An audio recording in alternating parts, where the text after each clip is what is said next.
Hello, everyone. Welcome into our ESPN FC studios for a fresh edition of the show. Alexis Nunes here with Stevie Nicol and Craig Burley. We're going to be talking about all the cup competitions going on around in the world of football, plus an alleged toxic atmosphere created by a manager in Scottish football. We'll get Stevie and Craig's opinion on that. But first, we're going to start off in Spain, still looking back at El Clásico. This is the page of Marca. It says, El Madrid quiere la fiesta en paz. Real Madrid want to celebrate or party in peace. This, of course, speaking about Madrid wanting to move on from what we saw from Vini Jr. and his antics in El Clásico, that nobody's talking about Real Madrid winning. Instead, it's Vini Jr. once again stealing all of the headlines, and not in the right way. All right, let's welcome in the rest of our crew, shall we? We've got Frank Leboeuf joining us, as well as Gustavo Hoffman, our ESPN Brazil colleague, who is, of course, the Madrid correspondent over in Madrid. And you know, Gustavo, when it comes to anything Vini Jr., I know you are the most informed. Just going to that Marca front page now, is this why we're hearing that Real Madrid are not going to sanction Vini for his behavior on Sunday? Hello, Alexis. Hello, everybody. Yes, that's the information that ESPN has it. What we know by sources is that Real Madrid won't punish Vinicius for his behavior at El Clásico against Barcelona. All the Real Madrid team, all the players, they had 2 days off. Vinicius traveled to Monaco with his new girlfriend, with Eder Militão, and his wife also. He arrived back to Madrid just today. Tomorrow, it is expected to happen a meeting between Vinicius and Xabi Alonso, Vinicius and his teammates. Only tomorrow we're going to actually discover what's going to happen between Vinicius and his manager. But as I said, what we know by source is that Real Madrid won't punish Vinicius. Here in Madrid, all the journalists, everybody's expecting a lot the next press conference of Xabi Alonso. That's going to happen on Friday in Valdebebas, 1 day before the match against Valencia. Well, Vinicius is still, after the match, nobody from Real Madrid talked to Vinicius. As I said, 2 days off. After the match, he went to his home, he had a dinner with his friends, with his staff, and then traveled to Monaco. So the first meeting between Vinicius and Xabi Alonso about what happened at El Clásico will happen tomorrow at Valdebebas, so this Wednesday. All right, well, that's exactly what that headline in Marca was saying, Craig, the fact that the club is happy. It happens a lot, doesn't it? Yeah, but they said they're happy to leave it to Xabi Alonso. But what do you think of the club itself not wanting to at least give some sort of sanction? Well, the manager will deal with it, and his punishment may be the kind of punishment he's already seen this season, which was the marker being laid down by Xabi Alonso, putting him on the bench. Now he was back in form, back playing better, back being a better team player for the most part. But, you know, Xabi Alonso just blanked him when he walked off the field. Now, you know, as I say, it happens more often than you would think. You know, probably he did come back out, but I would imagine he had to be ushered back out and told, listen, this is not a good look, come back out.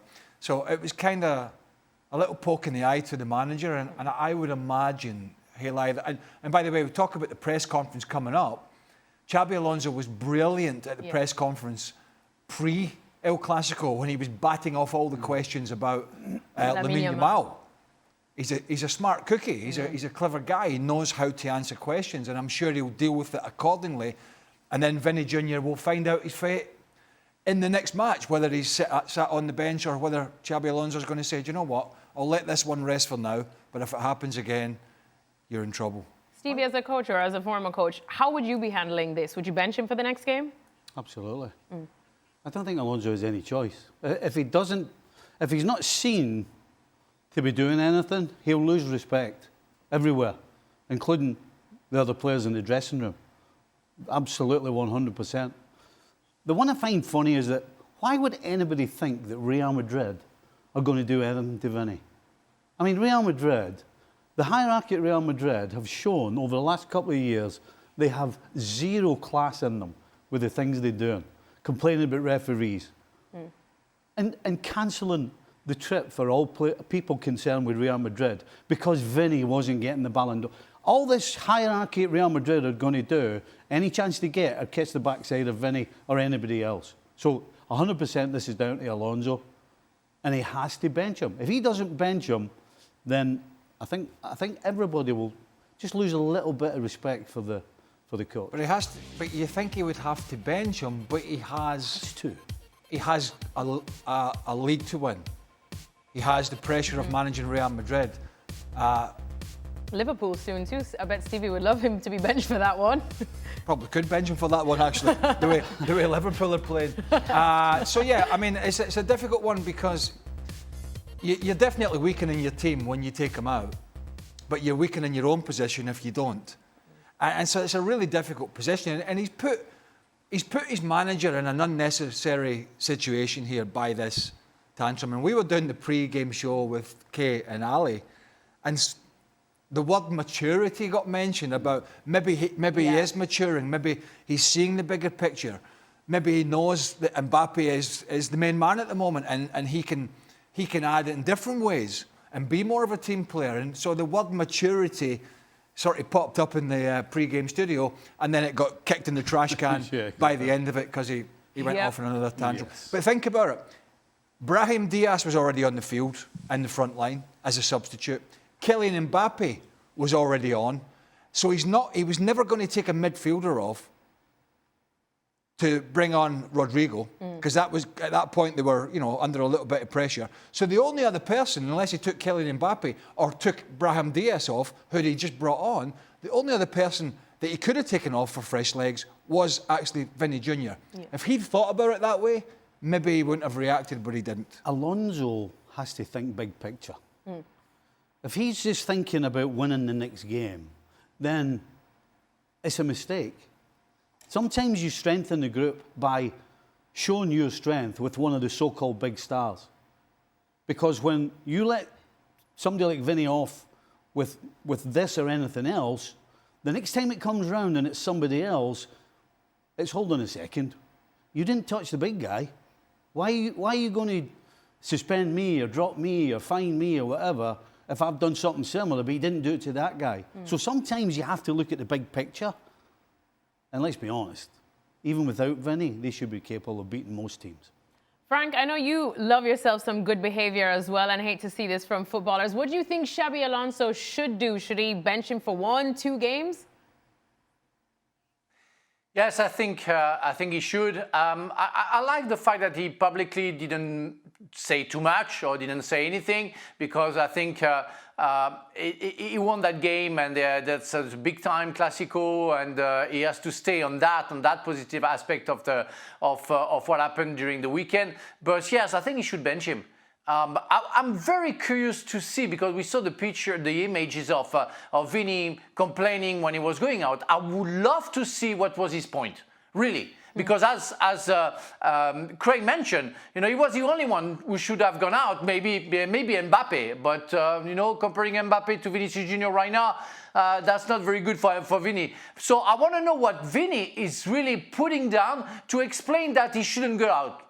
I'm very curious, because I think there is no point, because again, Xabi Alonso had no choice but putting Vini out in order to put Rodrigo in. Otherwise, he would have to put a midfielder or a defender, on and put somebody else out. But there was no reason for Vini to comment that.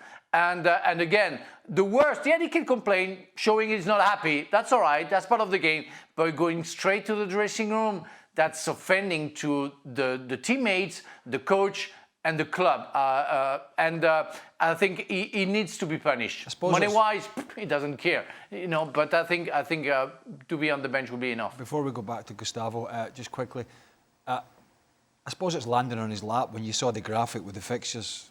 Yeah. In some sense, because they have Valencia next, and they are third bottom of the Liga. Their struggles makes it easier, doesn't it? Their struggles continue season after season, even since they changed manager. Huge club, but they've been a struggling team for a while now, and that maybe presents itself with an easier opportunity to dish out a bit of punishment, rather than had it been, Villarreal or Athletic Club or another team that's up sort of near the top. Personally, I think you should leave him out of Liverpool. Of course you would, Stevie. But then again, I'm not in charge. Of course you would, Stevie. His status at Real Madrid has changed. And he has been subbed so many times.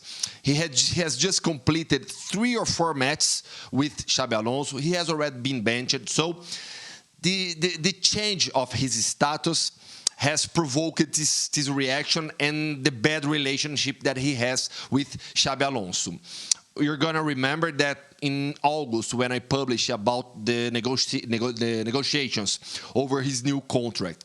Now everything is blocked since August, and his staff, people from his staff, told me that they would wait the season to see how Xabi Alonso would see Vini's role at the team.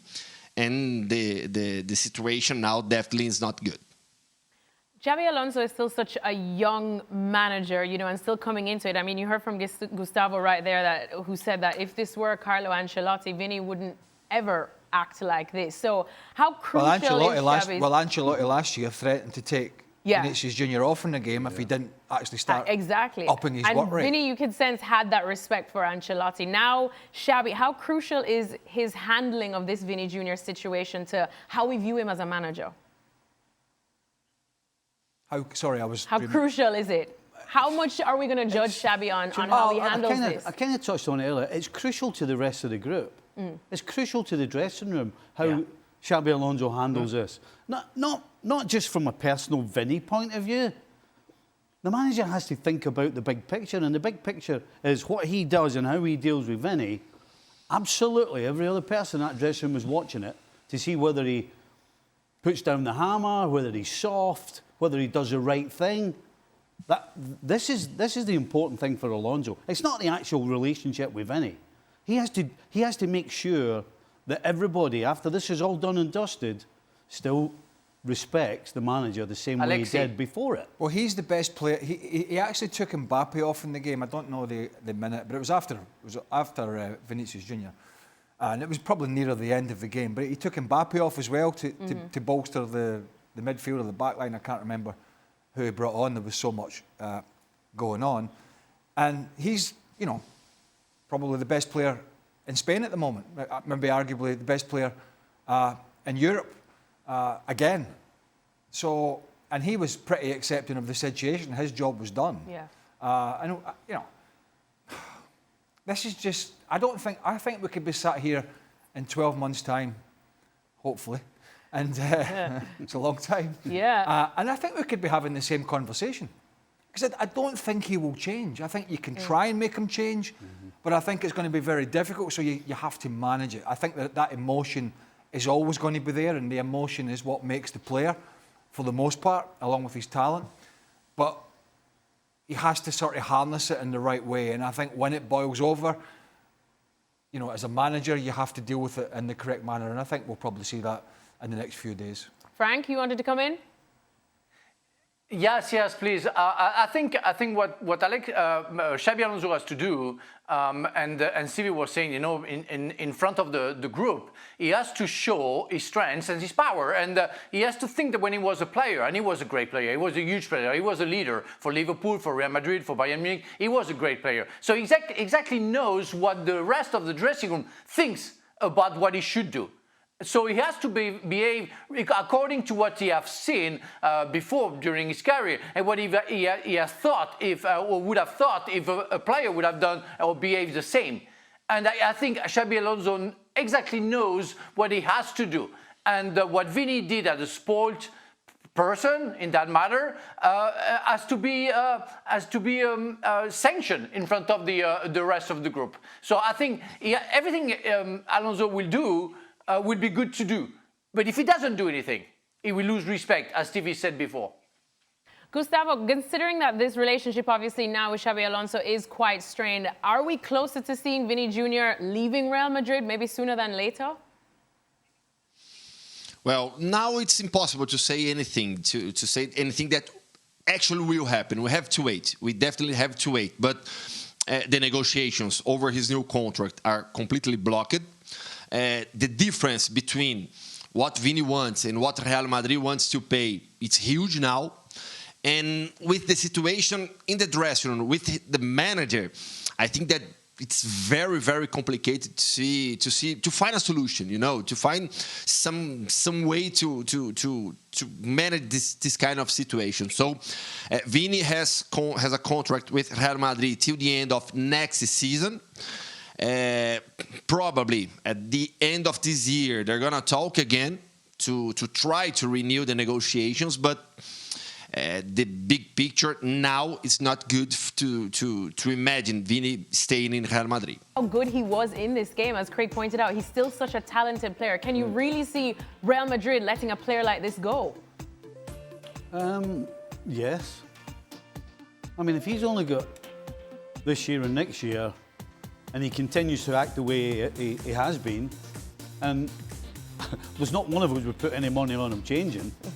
If you're going to completely, not destroy the dressing room, but if you're going to upset everything around you, then there comes a time where you have to say, no one guy's bigger than the club, certainly not Real Madrid. And the problem is, he's talking about the status. Gustavo's telling us about the status is important to him. Mm-hmm. Well, if you go to Saudi, your status is disappearing, big time. So, a normal, sensible guy, football player, with good people around him, would sit him down and say, look, if you want this status and if you want to continue with it, then A, you have to do it on the field consistently, and B, you need to stop acting like a spoiled brat or a big kid. That's what should happen. Again, I'm not so sure it will. I just wonder, Gustavo's still with us? Yeah, Gustavo's still here. Gustavo, may I ask you a question? Is there any dialogue? I would imagine, being international manager, there is still dialogue between Vinicius Jr. and Ancelotti, being the international team manager, and also maybe some advice about what he should and shouldn't do for his career going forward. And of course, there's a World Cup in less than a year's time. Are they still talking to each other? Yes. Vini really loves Carlo Ancelotti. They have a very good relation.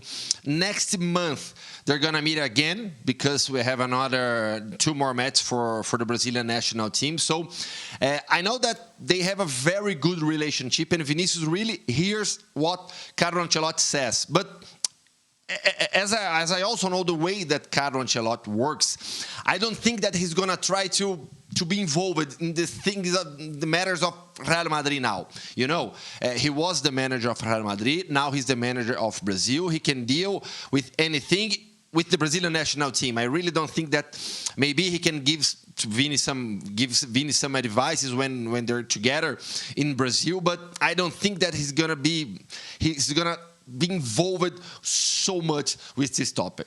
But no, if you just a little arm around him saying, listen, when he goes to international duty, a little arm and say, listen, this is a good place for you. Yeah. I know there's a few problems.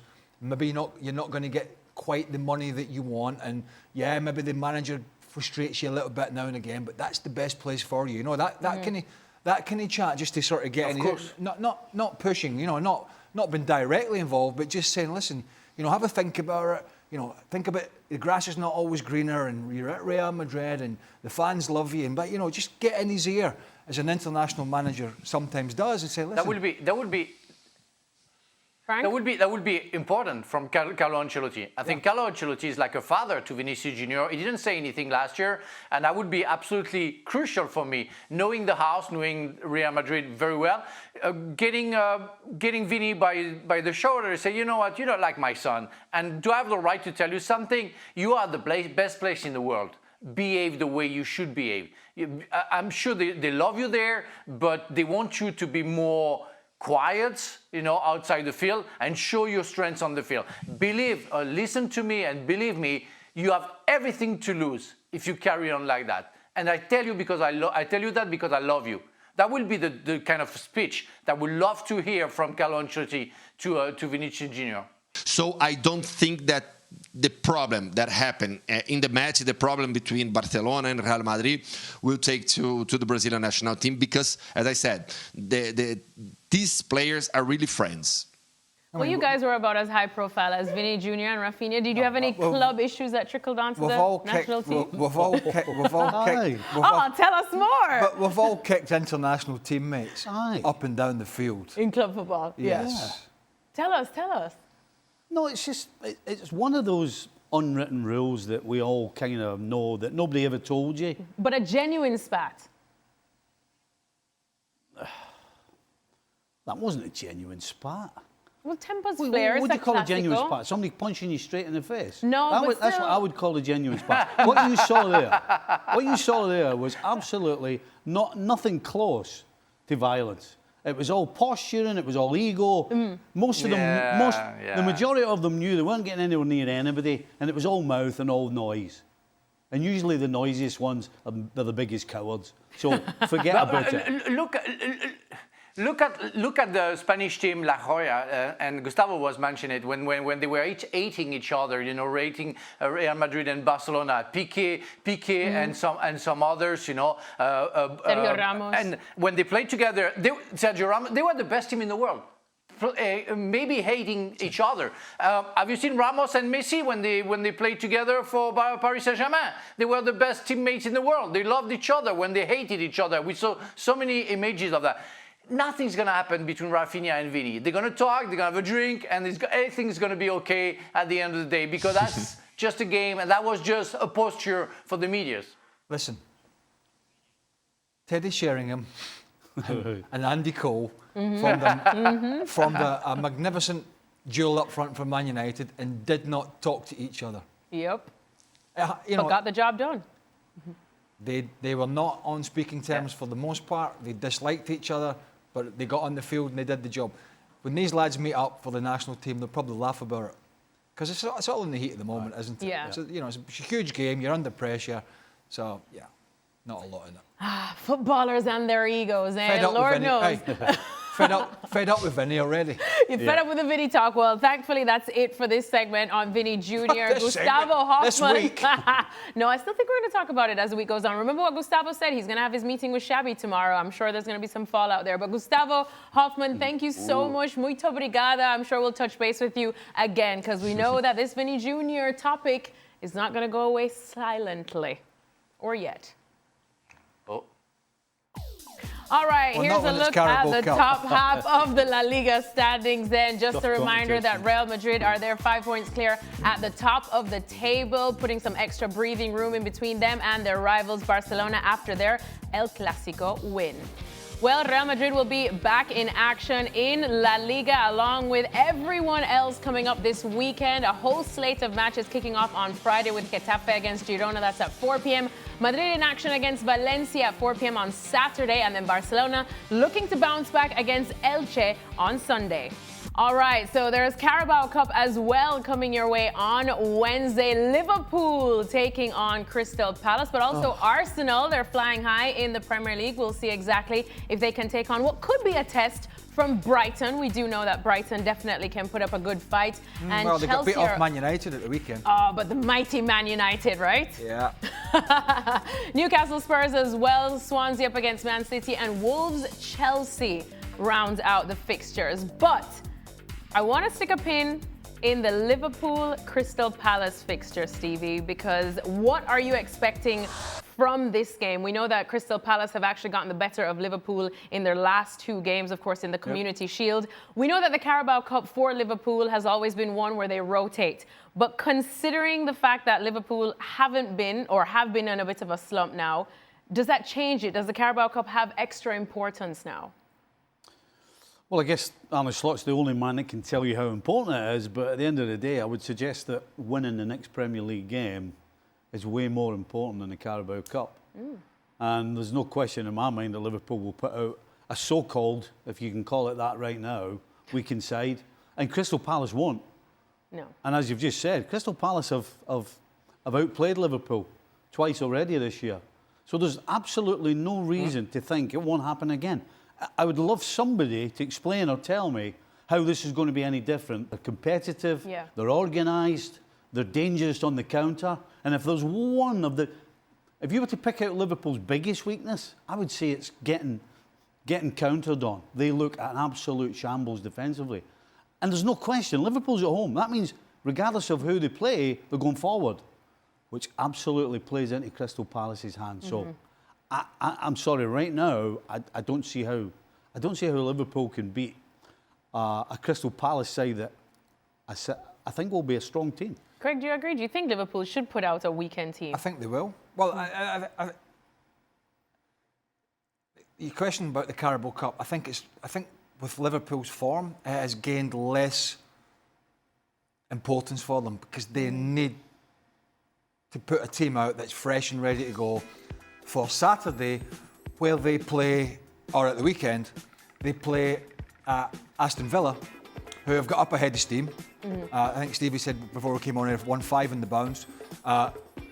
Beat City at the weekend, beat Tottenham away. We'll sit in, we'll try and suck Liverpool in, and we'll hit in the counter-attack, which Liverpool have just struggled like hell with this season when they've been caught on the counter-attack.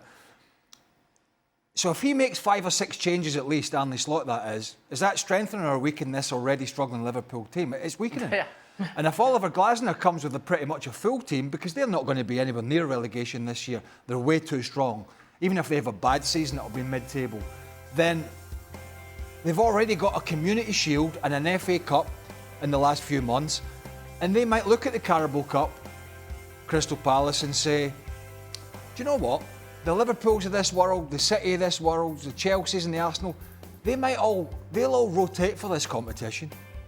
So why don't we, as somebody that's tasted Wembley, tasted Cup success, 2 of them, from the end of May to the beginning of August, why don't we just go hell for leather for this competition? I think Palace might have that mentality to try and add the Carabao Cup to the other 2 I mentioned, because they know the teams going for the title will rotate.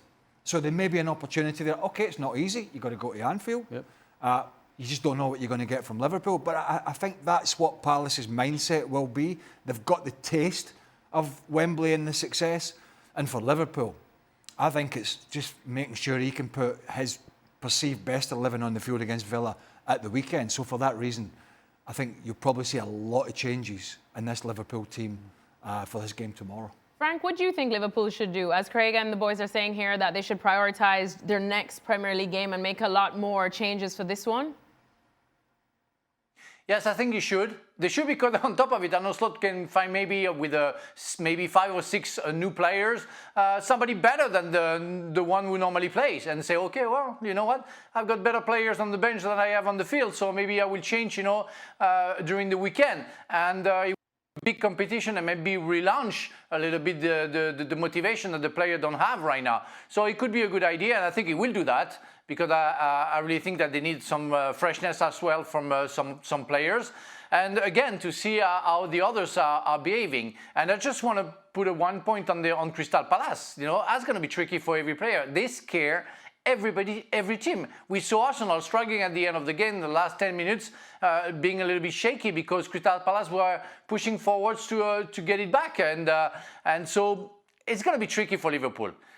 There is no good answer right now. Having the normal team, the so-called first team, is not a perfect idea, and it is not a perfect answer. So I think it's better for Arne Slot to give some rest to some players, give some chances to some others, and see what's going on. I said to Stevie when the international break was on, if they come back, Liverpool that is, and lose at home to Man United on the run they were on, that's just going to be huge for them. It's going to be a huge, and they did. Yeah. And then on top of that, they have the game at Brentford, which they lose and don't play well, and there's mistakes all over the place. So you throw Villa into that? I mean, it's not quite the Man City falling off the cliff of last year. I think theirs was 8 games or thereabouts, but it's getting towards it. It's not far off. Having spent a huge amount in the summer. If anything, they're actually... look at it. Look at the run. Oh, wow. Oh, my God. You might be looking forward to the City game as your best chance. If anything, Man City weren't as bad. Man City at least was scoring goals for fun when they had that horrendous run. But unfortunately, they were losing more goals than they were scoring. But at least they were scoring goals. Right now, we're kind of scratching our head. Who's going to score a goal? That's so... The way they're playing, they could conceivably lose those 4. Yeah. The way they're playing, they could conceivably lose those 4 games. I mean, it probably won't happen, but there's nothing that would fill you full of confidence to say, nah, not a problem. Then we're in the realms of the manager batting more questions away at press conferences. You know, I'm going to be interested to see what the atmosphere is like as well, if it doesn't start great. Yeah. Because right now, everybody connected with Liverpool in terms of who supports them is absolutely, as I said the other day, shell-shocked. Nobody knows what to say because we can't believe what we're seeing. Because we thought we were going to see the next coming of whatever. And all of a sudden, somebody's pulled the trap door. And so, if Liverpool don't start this game well, the atmosphere, it's not going to be toxic. It's going to be quiet. Now, one person chose Liverpool, not even Stevie Nichols. Stevie, surely, as Craig was saying, if Liverpool go on this run, not win tomorrow, something's got to give. How much pressure will be on Arne Slot? No, none. Still? I don't mean no pressure. Listen, I will absolutely tell you that this time next year, Arne Slot will be the manager of Liverpool. Confidently? Yes. Yes. But in terms of right now, I've forgotten your question. How much pressure? No, in terms of right now, well, I started off by saying, can somebody tell me why Liverpool can win this game? And I'm not in any other position than I was when I started with that. So I am sorry, I'm completely bamboozled by what Liverpool are giving us on the field. I'm a little bamboozled with some of the decisions, although I've kind of stuck it up for Arne Slot. The fact that he was saying all the right things at the start of the season. They've been so bad that he's been forced into making 5 changes every game, which I don't necessarily in the long run helps. But then he's been forced into it because of the form of the players that are actually playing. So, yeah, I don't know what I'm lost. I don't know what to tell you. I'm lost. Wow. I've no idea. So is he, by the looks of it. Aye. I mean, I said it a couple of weeks ago that I've never seen Stevie this rattled and lost. There are players who have had some injuries and have lost a bit of form, but listen, every club has that. Every team, every manager is dealing with a crisis in confidence or an injury or whatever it is. And I'll go back to it. For the bulk of last year, he didn't have these issues to manage, and he is a manager, so he didn't have to manage them because he pretty much knew the Liverpool team, 1 to 11, maybe give or take, but pretty much. Now, I think a lot of people are looking at him, and it is very early, but a lot of people are looking and saying, does he know in his head what the right decisions are? And I'm not sure he does. I think the one thing that he has to do, and I don't think it's got anything to do with tactics or anything like that, is man management. Because he has to figure out how he gets these players going and gets them playing. And to me, I don't think it's got anything to do with tactics or anything like that. It's about man management and getting around the players and doing what they need, figuring out what they need in order to be at their best. That's his job right now. I don't think tactics is the problem. Guys. Go on, Frank. Go on, Frank. Don't you feel that we already have seen that story about a team winning the Premier League and being out of order the year after and not knowing how to resolve the problem? And that wasn't far away. That was Manchester City last season. That's absolutely crazy. When you have a team dominating the rest that can be a warning for Arsenal already. But how to rebound the year after? Manchester City was out of order last season. It's getting a little bit better. Liverpool is only the shadow of themselves this season. It can say something about the Premier League and the inconsistency we are seeing for the past 2 years. And something has to happen to make sure that the big teams, because they are big teams in history and in the current form, let's say, they have to evolve. Something wrong is going on right now with team dominating so much the Premier League and having a bad season the year after. Yeah, but in all fairness, Frank, Man City did show signs. No, they did do multiple back to back. I mean, they fall in the trot. They did fall in the trot. They'd seen Eventually. that. They'd seen that movie. I mean, I think trebles. You know, this is different. I mean, Frank was at Wembley for the Community Shield. I was there. You and Stevie were in the studio. before the game, Liverpool, it was going to be Liverpool and somebody else. And then we watched the game, and we all said pretty much the same thing. The dynamic between Kerkez, who's struggled, there's no doubt, and Van Dijk, who hasn't really helped him a great deal as a senior player, that was evident at London that day. But it was a week before the start of the season, so that's okay. The balance in midfield with Florian Wirtz, we kind of looked at that and went, right, how's that going to work? Now, where are we? August, mid-August, September, October, 2.5 months, right? And that's 2.5 months on the training field to figure that out. Whether it's Van Dijk and Kerkez figuring it out, whether it's the back four, whether it's the manager, whether it's all the coaching staff, they've had 2.5 months to figure out the issues that we all saw at Wembley a week before the season started, and they haven't. So whatever they're doing on the training ground, because they must be doing something. They're not just going, hey, see you next week, lads. They've got to be working on it. There are only so many things you can do on the training field, right? And you'd have to think that Arne Slot will be doing a lot of the same things that he did last year. And so a lot of it has to come down with the players individually. I mean, we're talking about, we're criticising Pep for overcoaching. You know what I mean? I mean, there's got to be a balance. And so, yes, you can show players what you want. You can show them what he's going to do so you can react. Where should you be when he's over here? When the ball's here, you should be there. But at the end of the day, players step on the field and they've got to do it. And so I just don't see how right now we can look at Arne Slot and blame Arne Slot. I mean, we all sit here, I've certainly said it 1,000 times. Yeah, but the best time to strengthen is when you're on top, right? Right, but if we sit and here... And look what's happened. Their opponents tomorrow, Crystal Palace, if we sit here and laud Oliver Glasner for the work he's done, what's the difference the other way? He's been able to work with less and have that organisation, and at the moment, the Liverpool manager is struggling. I mean, Palace would have taken Kerkez in a heartbeat. He's struggling. I mean, it's different going to Palace than it is going to Anfield. I understand all that, and it's a balance, isn't it? And it's a bit worrying when your inside partner is Virgil van Dijk and everything he's done, and you're a young lad, and I get all that. But if we're lauding managers for getting more out of less, at some point, if this continues, it's going to come round on the manager.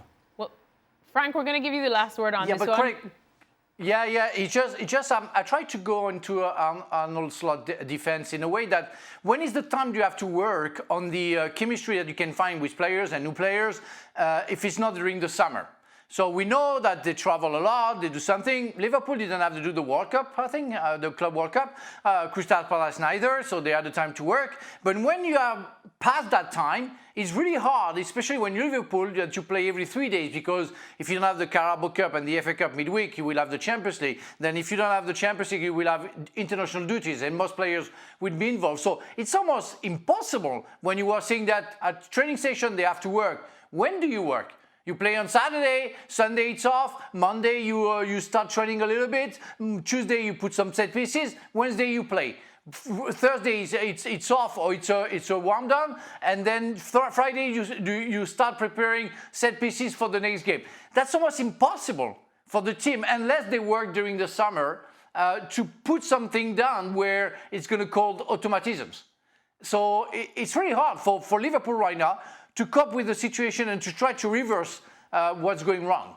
No. Before we move on, let me just say, we cannot. So what we're saying is, we've all sat here and been critical, although things have picked up, of Ruben Amorim, right?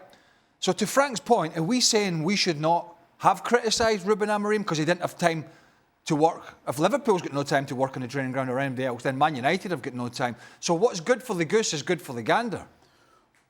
Because you've got to have some accountability, and we've all piled on when it was bad, Ruben Amorim. But there's a time frame, isn't there? There's a time frame. I don't think the time is right to turn around and say, right, Arne Slot has to change it. Because that's what we said about Ruben Amorim. We didn't say Ruben Amorim wasn't working with players, and we didn't say he wasn't doing this. Well, he has to change something. And we kind of, but eventually, when you keep banging the same drum and it doesn't work, then you have to change it. But we're not I don't believe we're there yet with Arne Slot. That's why I'm not. That's why I'm saying that the players have to take a good chunk of the responsibility, because I don't believe. But he has changed Slot. it. I don't believe Slot has had enough time yet to get to the stage where we're going, right, you need to change the system. No, I'm not talking about changing the system, but I'm Tactics, talking whatever you want. You know, he's not figured out whether to play a number 10 inverts or play 3 midfielders. He's not figured out who he wants to play at right back. He is hedging his bets with his other full back.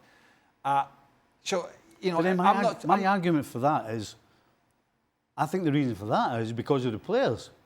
So what's the difference Because between that of and the Man players. United? Well, but I'm telling you, it's time. It's a time thing for me. You have to, when you try to put your ideas over, and particularly when you have so many new players, you have a certain amount of time to do that. And then there comes a point where you have to go, right, you know what? This isn't working. Either I change them or I change how we play. I don't believe Arne Slot's reached that stage yet. Yeah, but he's been in the job longer, has he not, than Ruben Amorim? Yeah, And Ruben Amorim, yes. To be fair, he also has a bunch of new players this summer. Yeah, but they couldn't get any worse.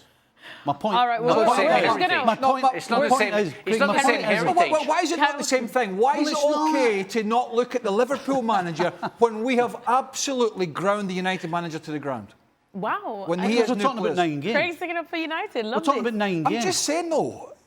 Well, what's the difference? He's working with new it's only players. 9 games. That's different. But it was only 9 games for Ruben Amorim. No. He signed Cunha and last season. No, he's been there. All right, well, I'm pretty sure we're going to talk about What do you mean he's been there longer? He's not been there longer. So you're only talking about... Well, so we're not counting last year. One second. So we're not counting last year. What do you mean? He's been there 12 months, Amorim. And he's not changed the way they've played. No, he's not. And we banged on about how he needs to change the way he's played. Yeah. And he hasn't changed the way they've played. And they've picked up. Yeah, what, 3 weeks? Last 3 weeks? Well, they were rotten to start the season.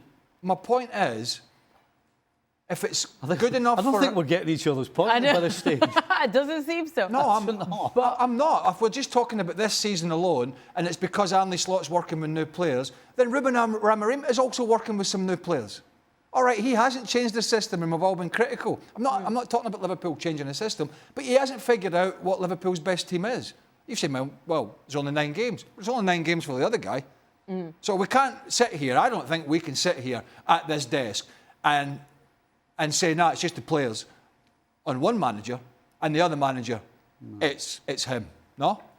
I don't think I was saying it was the players. All right, I'm just saying a lot of it. We'll leave it at that then for the moment. So if Liverpool do lose tomorrow, like every single one of us have predicted, that would be 6 losses in 7 games. That's what you were going to say. Wow, Stevie really doesn't have any hope. But all right, boys, let's get into it, shall we? Here's a look at the top of the Scottish Premiership. Hearts all the way, 8 points, flying at the top. Our Mark Donaldson will be very, very happy. Celtic there in second. And we're going to continue on Celtic because Brendan Rodgers has resigned, not sacked, resigned as manager. And Dermot Desmond, the Celtic owner, had this to say about Brendan Rodgers' exit. He says his words and actions have been divisive, misleading, and self-serving. They have contributed to a toxic atmosphere around the club and fueled hostility towards members of the executive team and board. Craig, that's pretty damning. What's going on at Celtic? I have absolutely no idea, which really intrigues me how we're going to get into this. We have the perfect panelists right now. The last time I watched a Scottish Premiership game was before I moved this side of the pond, and that's over a decade ago. So, I can only tell you what I've been reading from some of the journalists that I've still followed, I've known for a while, is there's 2 sides to every story. And there's no doubt Brendan Rodgers was piping up about this, that, and the next thing. But you go and ask Celtic supporters about their board. You go and ask the journalists about the board at Celtic, who are quite happy because Rangers are struggling, and they keep sacking managers, and they've just sacked another one. That because of that, and because they've won so many championships and titles easily, the board just won't spend money. And you go and ask any Celtic fan how happy they are with the Celtic board, including Dermot Desmond, who can say all he wants, because he's not even the majority owner. I think he owns 35 or 37%. So it's a board decision. He's got no overall control of that club. So he really shouldn't be coming out and making a statement on his own. But you ask the Celtic, as much as a lot of them probably they think it's time for a change with Brendan Rodgers. If you ask 99% of them where their anger is directed at, it's the board. Right now, as I say, there's two sides to every story. The problem is Hearts have had a great season. Yeah. Derek McInnes has gone in there. Tony Bloom has got a big involvement now, the Brighton owner. I think he's a minority owner, or might be a majority. And they're using this sort of data that they use at Brighton for signing players. And we know how successful Brighton have been to go out and buy all these players from different parts of the world and sell them, and then good players, sell them on for a fortune. They're bringing that kind of model to Tynecastle.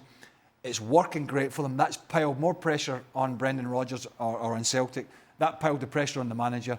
But they are the best team in Scotland. They're just not getting the best results.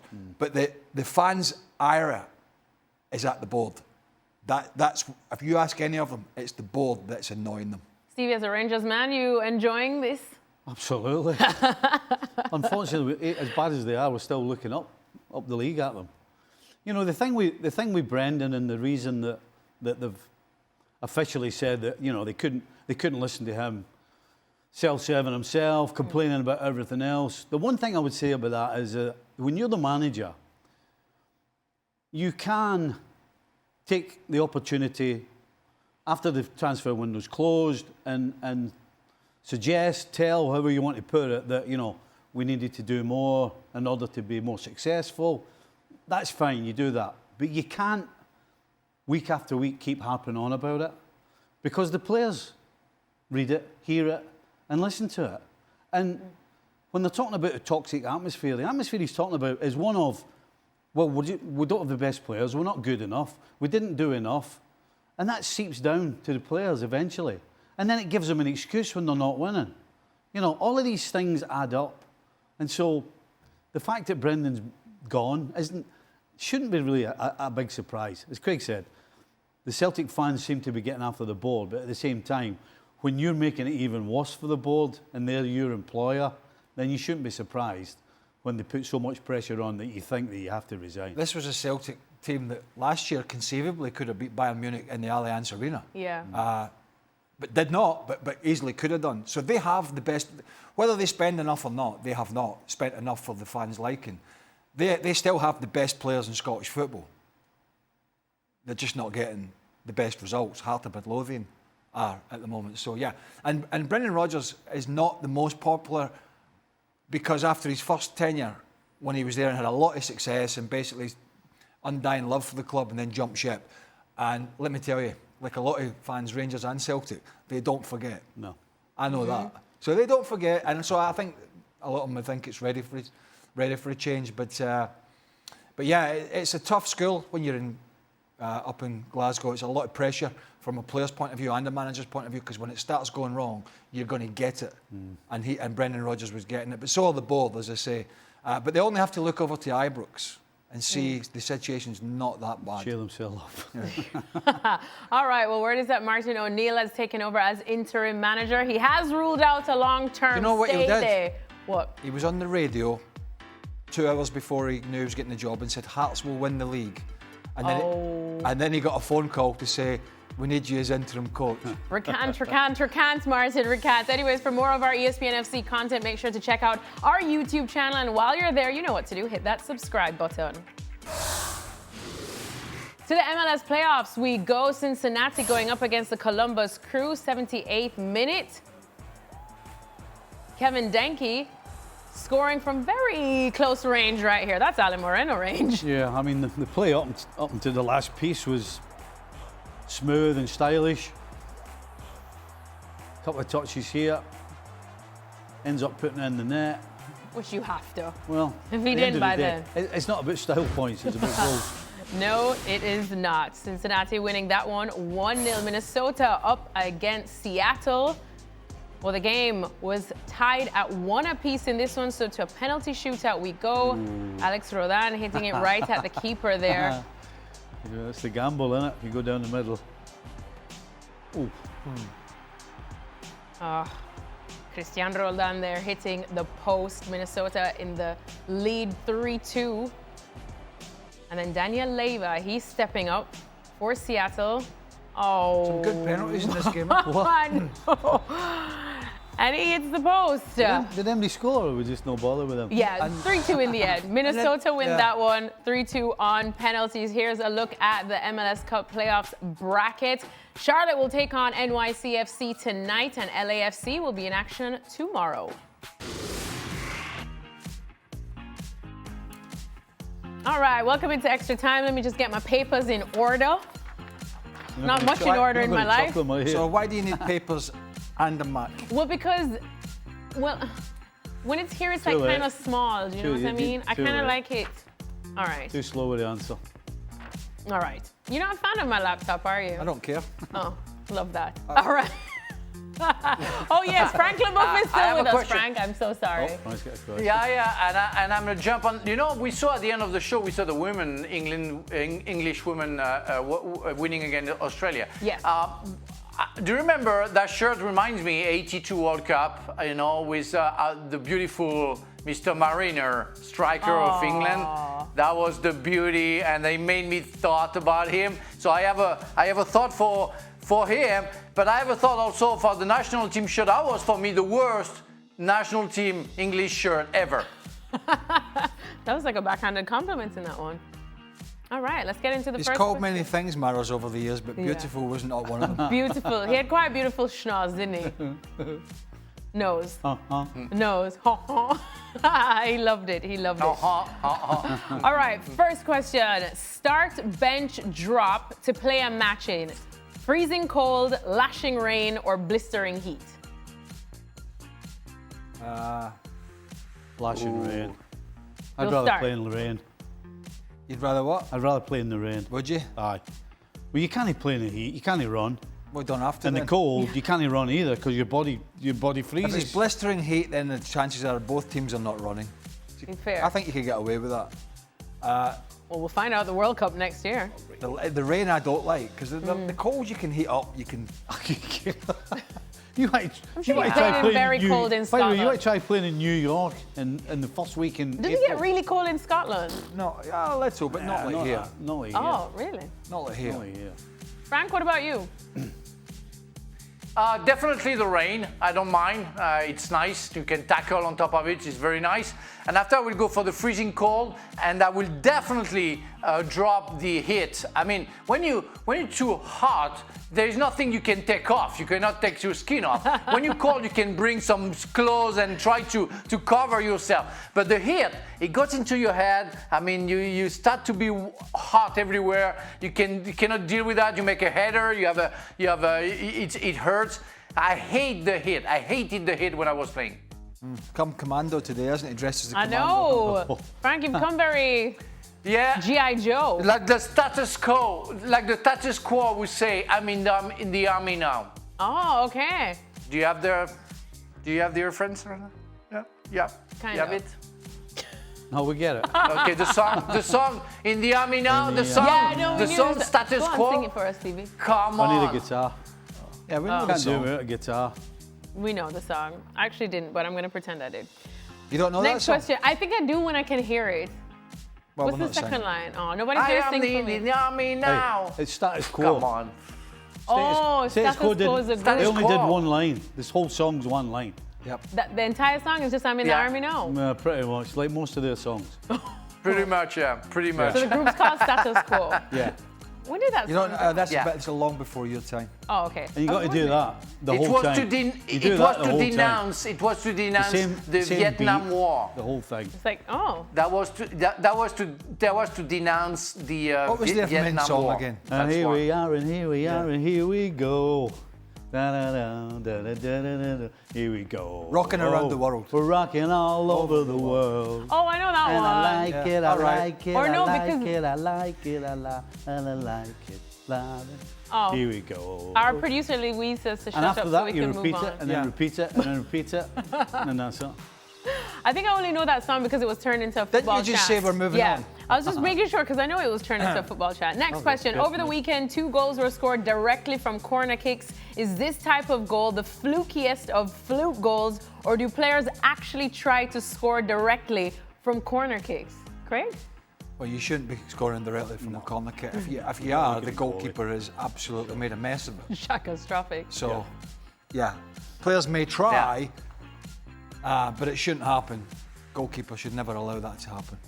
All right. Next question. Liverpool were deemed lucky to win the league last season without much competition from their rivals. Will Arsenal face the same narrative if they go on and win it this season? No, you can't say that. There's no competition. No. No, you can't say that. I don't remember. No, you can't say that. Absolutely, there's competition. And Liverpool did it last year, and Arsenal have done it so far. They've done enough to be better than the opposition. But there's been a competition, absolutely, 100%. So even though the points might be sufficiently different, you've got to compete to win every game. So, no. Frank, you agree? Yeah, I do agree. I mean, we saw Arsenal. They won. They got the 3 points against Crystal Palace. They suffered. It's never easy. And it's true that because City lost, Liverpool lost, but you have to do the job. You have to be consistent. And it's why Liverpool won last season, and it's why Arsenal, I think we're gonna win. It's because they are more consistent than the others. All right, next question. Craig's gonna love this one because it has to do with percentages. What percentage do you give Hearts of winning the Premiership? 50. Oh. Well, there's 8 points ahead. There's a heck of a long way to go. So I say 50-50 at the moment. Craig, I have a question. How long it's been since another team, but Rangers and Celtic, won the Premiership? I think I stand corrected, Frank, but I think it's 40 years. No. 30 years. Really? Aberdeen. Really? Yeah. I think it's Aberdeen in the 80s. Dundee United Wow. never won it. They won a European competition under Jim McLean. Hearts have never won the league. Oh, wow. They lost to Dundee. Lost the last day. It was 86. 85 or 86. It's I think Quite look this up. I think it's around 40 years since one team Wow, amazing. has nuts. basically knocked one of the big two off So the when pitch. when Rangers were relegated, Celtic kept on winning. Yes. Wow. Wow, But amazing. then obviously there was less competition at that point. But yeah. It's About 40 years. It's a long time, and that's why there's a long way, from the Hearts' perspective, great little club. Tynecastle, what a fantastic place to go and play. It's not huge, but there's always a really good atmosphere. I always loved going playing there when I was at Celtic. But there's a heck of a long way to go. Do you know what I'm saying? You could easily drop 8 points. Easily. Aberdeen, found it. 1984-85. All right. 40 years. You're right. Wow. So what that is dominant. Hearts have won the Scottish Cup. They won the Scottish Cup in the year I was at Celtic. Yeah, Hibs have won it. 1998, Hibs have won it. But the league, it's been the two Celtic big and ones. Rangers dominant since Sir Alex Ferguson. Wow. Wow. It's a great one. Oh, well, we have another percentage question. Percentage chance of Barcelona ending the season trophyless.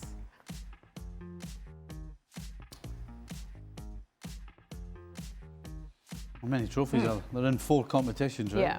So Champions League, La Liga, Copa del Rey, Supercopa de España. And the Supercopa is just the one that's usually the It's gotta semi-final be straight to the small, final. It's got to be tight. It's got to be small. 30%? 15. No, it's got to be less than 15? Frank says 15. that. Yeah, I'll go with Frank. I'll go with Frank. All right, 20. 50. Oh, Craig's going with 20. I was thinking 20 or 30 to be fair. Oh, see, I thought 30. Well, it depends on if the high line continues, I guess, and everyone Well, that figures is- them out. Well, it's continuing. Yeah. It's not changing. Changing, no. Hansi Flick will just say, we just need to do it better. A lot Oh, better. boy. Next question. Based on form just this season, how many Liverpool players make United's 11 that aren't currently injured? It really might just be Ekitike and Szoboszlai. Van Dijk and Salah seem like a stretch. The goalkeeper. Alisson or Mamadou. Hold on. Making Man United's team? Yeah, but just going off of what we've seen just this season alone. He's ready. I mean, He's ready. I mean, is this recency All of bias? them. up until the last 3 games, Manchester United, and the last 3 games have been much better. Burnley? No. Sunderland? Sunderland. Liverpool. And Brighton. Brighton. Up until that point, their form was worse than any Liverpool player. They were absolute pants. So have a think about that. What Liverpool players were getting, the United team, as bad as Liverpool have been, by their standards, up until the international break and just before it, United were way worse. Yeah, maybe Van der Leert has been better than Konate and Yes. Van Dijk so far, let's say. And I love Amad Diallo. Amad Diallo is for me is absolutely a jury, and when he plays, it's a different Manchester United because he brings something. So, but for the others, Van Dijk would still I get kind in of agree United's with. back line. Van Dijk would still get in United's team. Yeah. But Man United couldn't win a game. Yeah. They've won 3. I get that. They've won 3. They could not win a game. Why is this? Why is their form has been terrible up until recently? You wouldn't pick Harry Maguire ahead of Van Dijk tomorrow? One No. scoring goals. No. Right, listen. I'm joking. I'm Yeah, for a joking. defender. I just had to rattle. Oh, I'm just rattling. As bad as Mo Salah has been. Oh my God. He's been bad. Yeah. I mean, he's Amad Diallo, Salah, Craig. Amad Diallo, Salah. right now, Diallo, yeah. Okay, wow. All right, shall we get to the Well, final? let's be honest, it's not a hard answer, is it? No, at the moment. Final question for the panel. Today is National Chocolate Day. What's your favorite chocolate dessert? Oh, I don't eat dessert. My favourite chocolate? Chocolate, you like chocolate, right? Dairy milk. Dairy milk. Yeah. Oh, I agree. Straightforward or fruit and nut? I love fruit and nut. Oh no, No, I that's don't- Cadbury's. Oh, Cadbury's dairy milk. I don't want to talk about that. But it could be a chocolate dessert. So dairy milk, not a fan of the fruit one, but they do one with the can you rock in it? Or Yeah. Oh, what would you describe that as? Have you had the new one? There's caramel. The caramel one. No, I prefer the straight chocolate. I prefer the straight. I prefer fruits and nuts. I feel like a grandma, but I love me a fruit and nut, nuts. aye. That's your favorite? Fruit and nut. Even out of desserts? I don't do dessert. Oh, okay. Wow. Which is hard to believe. I know. I was gonna say it, but I didn't want to say it. He's done a lot of other stuff. Well, someone who has an don't miss out on anything else. elevated Don't taste for chocolate. Don't feel sorry for him. Well, Frank.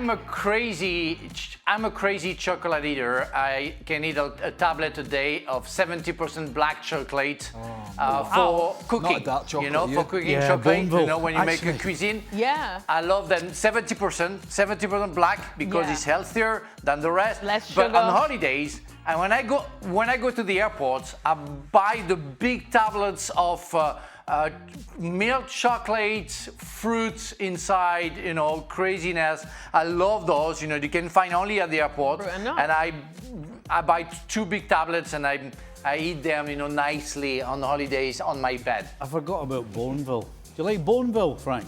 Dark chocolate. No. It's I forgot the tray. Do you like the it though? trademark. Do you like Boneville? No, I'm not crazy about that. Yeah. I really like to feel the chocolate. There was a Toblerone. Toblerone is nice as well. I love the Toblerone. I don't know if you know that. All right. With Well, the triangles. there's your answer. one, Craig's the got his triangle watch one. I mean, out. I'm enjoying this. He's ready. I'm really Out on its enjoying own, this. innit? Long story short, we all love chocolate. So if anyone wants to send us some Cadbury fruits and nuts or dairy milk or anything chocolate, to be honest, we will eat it. And if none of us eat it, Stevie will. As long as it's not ticking. Not cooking chocolate. As long as it's not ticking. Ticking. Don't send anything in. All right. Well, we'll be back for more ESPN FC tomorrow. Kay Murray will be back, so make sure to tune in.